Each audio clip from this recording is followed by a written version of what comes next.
My project explores cellular and Wi-Fi infrastructure as religious infrastructure, what it means to see this transmitter infrastructure as religious, the implications of that, and the perspectives gained in doing so. The meaning of infrastructure has expanded over the years, from referring solely to physical facilitators of modern systems like roads and bridges to encapsulating anything publicly accessible like hospitals and schools. Now, infrastructure also includes non-physical systems like broadcast and institutional systems. In this presentation, I'll be talking about religious infrastructure and transmitter infrastructure.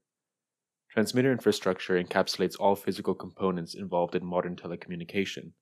By telecommunication, I mean any forms of wireless transmission, radio, telephone, internet TV, cellular, etc. Religious infrastructure encapsulates the physical and non-physical components of religion that serve to uphold the religion's encompassing faith, morals, and practices. Religion, fundamentally, is a knowledge. It's information that informs one's faith, knowledge about your deities, your duties, your morals, etc. Physical religious infrastructure facilitates the passage of religious knowledge by establishing a religious space where one can practice their religion and learn and access divine power and knowledge. Non-physical religious infrastructure are the traditions and practices that uphold moral belief and faith like prayer and rituals. Mass, for instance, is non-physical religious infrastructure to teach faith. One's practice is part of the infrastructure that upholds their religion. Religious infrastructure creates a physical space of worship, a conduit for spiritual connection, a place to connect with your religion's higher power. Christian churches teach religion and initiate it. Mosques facilitate mass prayer 5 times a day. Buddhist viharas allow for meditation and so on. Holy sites as spaces create separation between the pure inside and the impure outside. The Latin word templum signifies distinctly marked out holy space.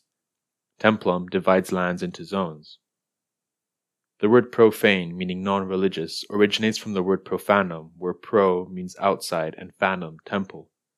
The Hebrew word for temple means house, Beit Elohim, the house of God.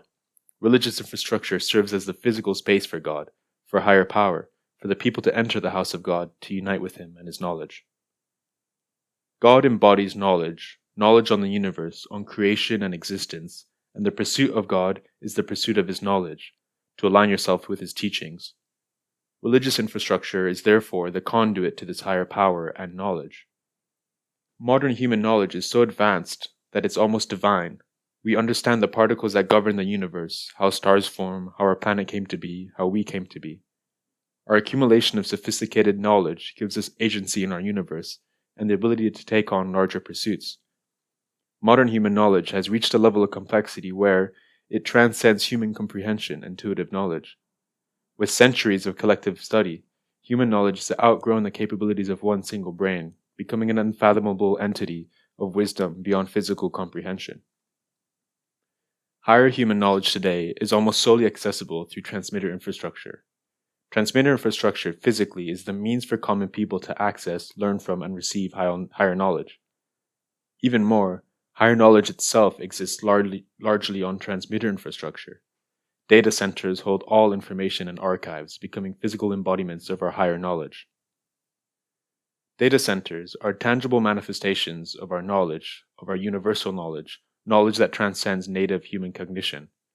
Data centers are God, and the receivers of transmission His temples. Our phones and computers are spiritual mediums for the connection to the all-knowing entity of collective human knowledge. In being the means of connection, religious infrastructure controls access to God and is able to manage the division between the sacred and the profane. Inside the temple, the sacred, with knowledge, and outside the temple, profane, ignorant. Knowledge is power. Salvation is obtained in the access to higher knowledge. Who is in possession of higher knowledge? Who owns the data centers? Who is able to access transmitter infrastructure? Like God, these data centers and the companies that own and run them become entities of divine knowledge. But unlike God, these entities are motivated by profit and control. Companies now wield the power of God, the power of higher knowledge. They control the path for salvation. If societal systems were to fall, these data companies could presume the positions of religious power. Society doesn't need to collapse, though, to witness the divine-like relationship we have with data. Religious infrastructure serves to facilitate the passage of religious knowledge and connection to higher powers. Religions emphasize the special connections their temple allow. The Christian church is the house of God, where you can be in the presence of God's glory and receive his blessings. Hindu temples are built according to the Vastu Shastra, a science of architecture designed for amplified spiritual connection and places for one to clear their karma. Temples and churches are the physical means to connect with higher power. Religious infrastructure creates a centralized dependency to one place, the divine temple, the conduit of higher power to receive divine knowledge. Transmitter technology also creates dependency and imposes control over higher knowledge. Human knowledge is technically now as mystical as knowledge bestowed by religious deities. Human knowledge is not intuitive and it's not observable. It's complex and relies on access to other higher knowledge, not only to understand but to continue and to employ. Telecommunication as a technology is also beyond human, and as arcane as spiritual connection. Connecting to data centers through invisible broadcasts is as magical as prayer. Access to higher technology, therefore, is only possible to the companies running transmit infrastructure, and transmit infrastructure is limited to those with the individual means to receive and translate invisible broadcasts. Religious infrastructure has always relied on a disconnect between itself and the population. Religious infrastructure is grandiose, larger than life, it exceeds the capabilities of its people. Religious infrastructure is unexplainable, and that aspect of it can serve to uphold its belief and faith.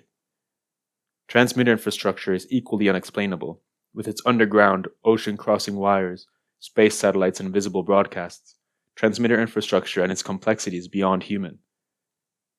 Transmitter infrastructure, and importantly the companies that run them, rely on the sophistication of their technology. Technological sophistication and the reliance on advanced global infrastructure allows companies to hold monopolies over users. Imagine a future without guaranteed access to collective human knowledge.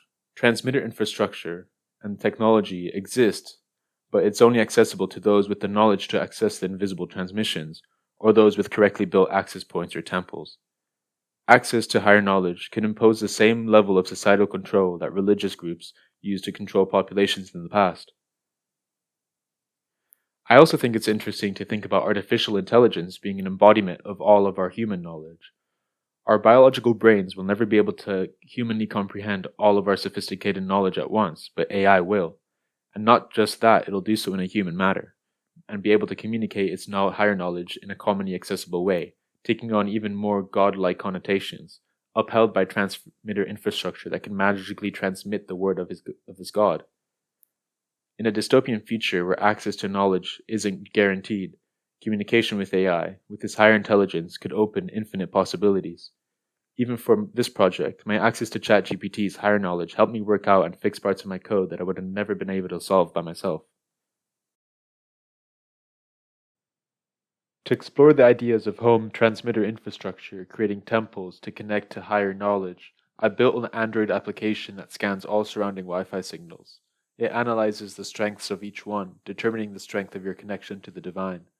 Your phone is a conduit, the messenger of God, able to hear his divine knowledge that spreads through the air, everywhere yet invisible. Only those with a sacred temple, a space built and designed to receive his knowledge, can be blessed by his divine and all-knowing gospel.